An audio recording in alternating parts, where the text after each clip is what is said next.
Salutare, prieteni! Astăzi o să vă arăt cum fac eu risotto. O rețetă simplă. Așadar, aici am bulion din vegetal, morcov, ceapă și țelină. Puteți faceți și un bulion de carne. Așa, aici am orez, 150 de grame de orez. O să aprind și focul ca să se încălzească oala. Așa. O să-l fac cu ierburi aromate. Am aici o mixtă de ierburi. Mai avem nevoie de unt pentru mantecarea de la sfârșit și parmigiano reggiano. Și o să adaug la sfârșit, am făcut aici un ragu de găină. Adaug orezul. Facem tostatura secă și mestecăm, îl tostăm până mâna noastră poate să țină temperatura din oală. Asta înseamnă că îl controlăm dacă el este gata sau nu.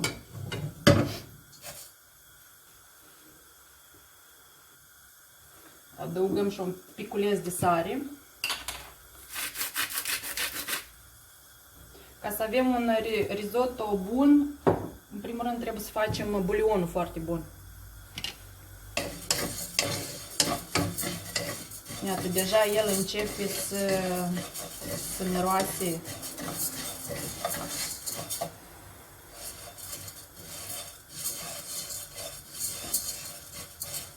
Încă nu este gata, mai ținem un pic. Iată, el deja este bine tostat și acum îl sfumăm cu bulion.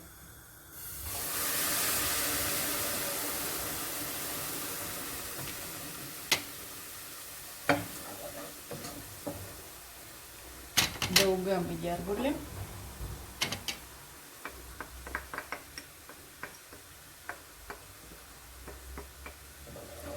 Undeva 14-17 minute și orezul nostru este gata. Când se absorbe tot bulionul, treptat mai adăugăm bulion.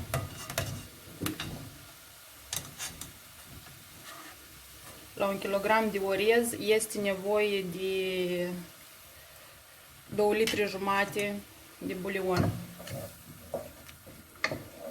Iată.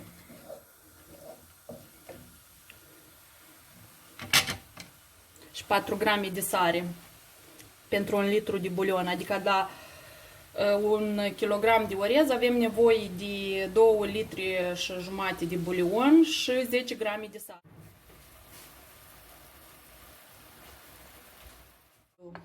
Risotto nostru este gata. Prima de a face manticatura. Dacă nu înțelegeți unele cuvinte care le zic eu, atunci întrebați-mă, că câteodată nu știu cum să le traduc. Chiar am căutat să le traduc, dar nu-mi dă traducerea. Manticatura ar fi amestecarea, într-un fel, la fine. Și este foarte important că prima de a face manticatura, orezul să stea o minută, să se odihnească. Apoi facem manticatura. Deja un minut a trecut. Este foarte important să facem manticatura cu un polonic. Adăugăm untul și parmigiano și facem manticatura în felul următor. Pentru ca să facem manticatura în felul următor, risotto nostru o să fie mai cremos și nu o să fărâme, o să fie mai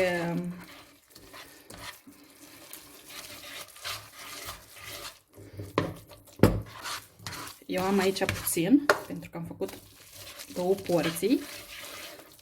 Dacă ne este mai mult, se reușește mai bine a se mesteca.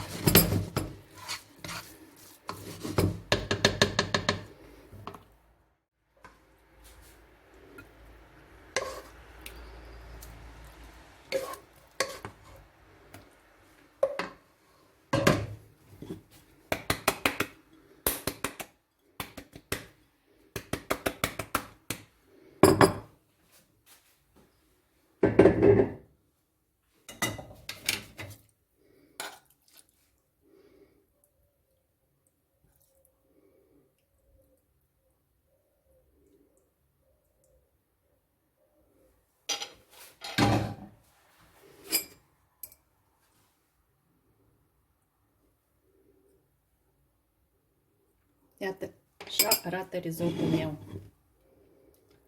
Să aveți poftă! Sper că v-a plăcut și aștept părerile voastre.